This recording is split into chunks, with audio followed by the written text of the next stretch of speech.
ದೇವರ ಪರಿಶುದ್ಧ ನಾಮಕ್ಕೆ ಸ್ತೋತ್ರವಾಗಲಿ. ಎಲ್ಲರಿಗೂ ಯೇಸುವಿನ ನಾಮದಲ್ಲಿ ವಂದನೆಗಳು. ಈ ದಿನದ ವಾಕ್ಯ ಪ್ರಕಟಣೆ ಗ್ರಂಥ 20ನೇ ಅಧ್ಯಾಯ 15ನೇ ವಚನ. ಯಾವನ ಹೆಸರು ಜೀವಬಾಧ್ಯರ ಪಟ್ಟಿಯಲ್ಲಿ ಬರೆದದ್ದಾಗಿ ಕಾಣುವುದಿಲ್ಲವೋ ಅವನು ಬೆಂಕಿಯ ಕೆರೆಗೆ ದೊಬ್ಬಲ್ಪಟ್ಟನು. ದೇವರ ನಾಮಕ್ಕೆ ಸ್ತೋತ್ರವಾಗಲಿ. ಯಾವನ ಹೆಸರು ಜೀವಬಾಧ್ಯರ ಪಟ್ಟಿ ಅಂದರೆ ಪರಲೋಕದ ಜೀವಬಾಧ್ಯರ ಪಟ್ಟಿಯಲ್ಲಿ ನಮ್ಮ ಹೆಸರು ಬರೆದಿರಬೇಕು.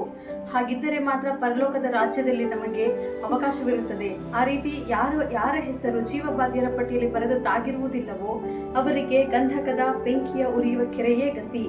ದೇವರು ಈ ವಾಕ್ಯಗಳನ್ನು ಆಶೀರ್ವದಿಸಲಿ.